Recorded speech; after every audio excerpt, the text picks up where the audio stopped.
Item ಯಾವುದೇ ಇರಲಿ try ಮಾಡಿ ಆಚಿ ಚಿಕನ್ ಮಸಾಲಾ. ಬೆಂಗಳೂರಿನಲ್ಲಿ ತನ್ನ ಪ್ರೇಯಸಿಯನ್ನೇ ಕೊಂದ ಪ್ರಿಯಕರ ಇನ್ಯಾಕೆ ಪ್ರೀತಿ ಮಾಡ್ತಾರೋ ಏನೋ, ಕೊಲೆ ಮಾಡೋದಕ್ಕೆ ಪ್ರೀತಿ ಮಾಡ್ತಾರ?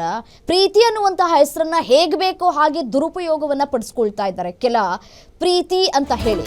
ವಯರ್ನಿಂದ ಕುತ್ತಿಗೆಯನ್ನ ಬಿಗಿದು ಪ್ರಿಯತಮೆಯ ಬರ್ಬರ ಹತ್ಯೆಯಾಗಿದೆ. ವರ್ತೂರು ಪೊಲೀಸ್ ಠಾಣೆ ವ್ಯಾಪ್ತಿಯ ಕೊಡತಿ ಬಳಿ ನಡೆದಿರುವಂತಹ ಘಟನೆ ಇದು. ಕೊಡಗಿನ ಪೊನ್ನಂಪೇಟೆ ನಿವಾಸಿ ರಂಜಿತಾ, 24 ವರ್ಷದ ರಂಜಿತಾ ಮೃತ ಯುವತಿ.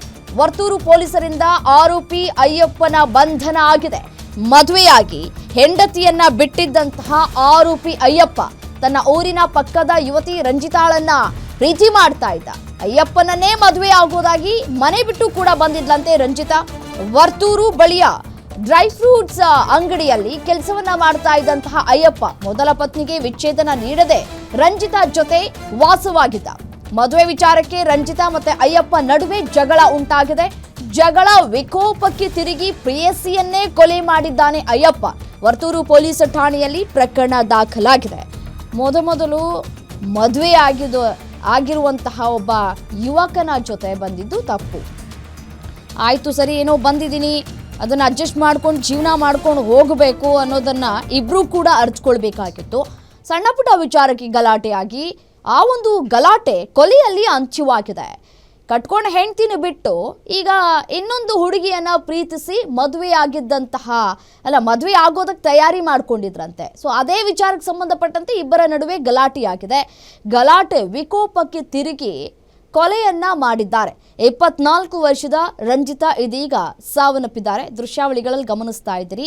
ಏಕೆಯೇ ರಂಜಿತಾ ಇದೀಗ ಸಾವನ್ನಪ್ಪಿರುವಂಥದ್ದು, ಈತನೇ ಇದೀಗ ಕೊಲೆ ಮಾಡಿರುವಂತಹ ಅಯ್ಯಪ್ಪ.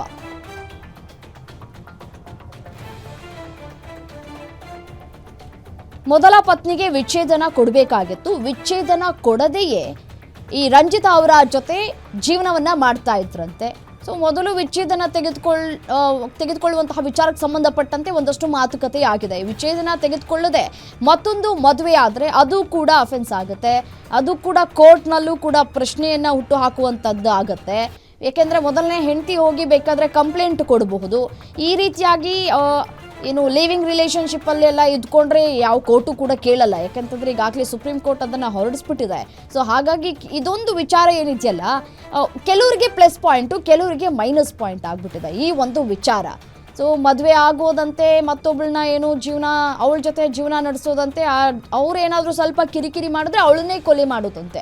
ಆ ರೀತಿಯಾದಂತಹ ವಿಚಾರಗಳು ಪದೇ ಪದೇ ಮರುಕಳಿಸ್ತಾ ಇದೆ. ಸೊ ಇದನ್ನು ನಿಜಕ್ಕೂ ಕೋರ್ಟ್ ಕೂಡ ಸಾಕಷ್ಟು ಗಮನದಲ್ಲಿ ಇಟ್ಟುಕೊಂಡು ತೀರ್ಪನ್ನು ನೀಡಬೇಕಾಗತ್ತೆ ಅಂತ ಕಾಣಿಸುತ್ತೆ. ಮತ್ತಷ್ಟು ಡೀಟೇಲ್ಸ್ ಕೊಡ್ತಾ ಹೋಗ್ತಾರೆ ನಮ್ಮ senior crime reporter Ajay Kumar ದೂರವಾಣಿ ಸಂಪರ್ಕದಲ್ಲಿದ್ದಾರೆ. ಅಜಯ್, ಯಾವಾಗ ಆಗಿರುವಂತಹ ಘಟನೆ ಇದು? ಮೃತ ರಂಜಿತಾ ಅವರ ಪೋಷಕರು ಏನು ಹೇಳ್ತಾ ಇದ್ದಾರೆ? ಆರೋಪಿ ಅಯ್ಯಪ್ಪನನ್ನ ವಶಕ್ಕೆ ಪಡೆದುಕೊಂಡಿದ್ದಾರಾ? ಏನ್ ಕತೆ? ಖಂಡಿತವಾಗ್ಲೂ ರಮ್ಯ, ಏನಂದ್ರೆ ಈಗಾಗ್ಲೇ 2 ದಿನಗಳ ಹಿಂದೆ ಈ ಒಂದು ಕೊಲೆ ಆಗಿದೆ ಅನ್ನೋ ಮಾಹಿತಿ ಕೂಡ ಸಿಗ್ತಾ ಇರುವಂತದ್ದು. ಇನ್ನು ಈಕೆ ರಂಜಿತಾ ಏನಿದ್ದಾಳೆ, ಈಕೆ ಕೂಡ ಏನು ಈತನನ್ನ ಕೂಡ ಪ್ರೀತಿ ಮಾಡ್ತಾ ಇರ್ತಾಳೆ ಅಯ್ಯಪ್ಪನಿಗೆ ಈ ಹಿಂದೆನೂ ಕೂಡ ಮದ್ವೆ ಆಗಿರುತ್ತೆ. ಇವರಿಬ್ರು ಕೂಡ ಮೂಲತಃ ಕೊಡಗ್ನವರು ಅಂತಾನು ಕೂಡ ಈಗಾಗ್ಲೇ ಗೊತ್ತಾಗಿದೆ. ಇನ್ನು ಅವರಿಬ್ರು ಕೂಡ ಅಲ್ಲಿ ಪರಿಚಯ ಇರ್ತಾರೆ. ಈತ ಮದುವೆ ಆದ ನಂತರದಲ್ಲಿ ತನ್ನ ಹೆಂಡತಿಯನ್ನು ಕೂಡ ಬಿಟ್ಟಿರ್ತಾನೆ. ಸೊ ಹೀಗಾಗಿ ಅವರು ಕೂಡ ಏನು ಇಲ್ಲಿಗೆ ಬಂದು ವಾಸ ಇರ್ಬೇಕು ಅಂತ ಹೇಳಿ ಇಬ್ರು ಅಂದ್ರೆ ಒಂದ್ ರೀತಿ ಕೋ ಲಿವಿಂಗ್ ಅಲ್ಲಿ ಕೂಡ ಇರ್ತಾರೆ ಇಬ್ರು. ಇಲ್ಲಿ ಅವರ ಮನೆಯವ್ರಿಗೆ ಯಾರಿಗೂ ಕೂಡ ಅಷ್ಟಾಗಿ ಗೊತ್ತಿರಲ್ಲ. ಈಕೆ ಕೂಡ ಅವ್ರ ಮನೆಯಲ್ಲಿ ಕೇಳ್ದೆ ಕೂಡ ಬಂದು ಈತನ ಜೊತೆ ಕೂಡ ಇರ್ತಾಳೆ. ಇನ್ನು ಈತನ ಜೊತೆ ಇದ್ರು ಕೂಡ ಆತ ಮದ್ವೆ ಹಾಕೋದಕ್ಕೂ ಕೂಡ ನಿರಾಕರಣೆ ಮಾಡ್ತಾ ಇದ್ದ ಅನ್ನೋ ಮಾತು ಕೂಡ ಈಗಾಗಲೇ ಕೇಳಿ ಬರ್ತಾ ಇರುವಂತದ್ದು.